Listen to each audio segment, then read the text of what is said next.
outside of structured things such as church or school or a running group or some manufactured thing that is more cult minded than it is community curated. So I'm saying try it at home because this is the first place that we get to practice and fuck up. Right? Like it just is. It just is, right? So when you're sitting there and like, okay, how do I address this harm? Do you apologize to your children? Do you apologize to yourself? Do you sit down when you've taken on too much and sit down and say, self, I am so sorry.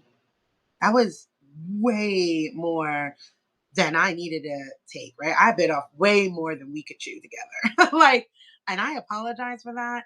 And I'm going to pay attention to the signals that tell me I can't do that anymore. And that could be as simple as eating, right? We all, if you're in this generation of mine, were forced to eat, right? Finish everything on your plate. Children in Africa are starving. Whatever thing we were shamed into to cleaning our plates, it could start with that simple act of resistance.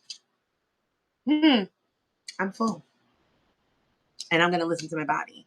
And if I went beyond that, I'm going to take accountability and be like, oh, wow, I should have listened to those cues. My bad. I'm going to do better next time. And when I get those things, when I get the little uncomfortable feeling, I'm going to take that as information because that is what is given to us. When we've caused harm to someone or a group of someone's, an individual, someone, ourselves, we are given information. Me saying, hey, by the way, this is what happened is information. What you do with that information will determine whether you are willing to take accountability, offer repair, and future steps, right? And that's going to depend on whether or not you become a safe person for the person that you are dealing with or the people that you are dealing with. It's going to be that, right? It's just information. I want us to kind of work on that. It's information. This is just information. Tell yourself that over and over again because the other pillar that we battle when we hear something about us not doing something right is defensiveness. Ting, ting, ting, ting, ting, right? And then we get defensive and now it's personal, right? I tried so hard. I've done all the work. And very, very specifically with white women who claim to be allies, they snatch that allyship back so quick. Right. Well, I've done all that I could do. And I guess you just don't want help. Not from you.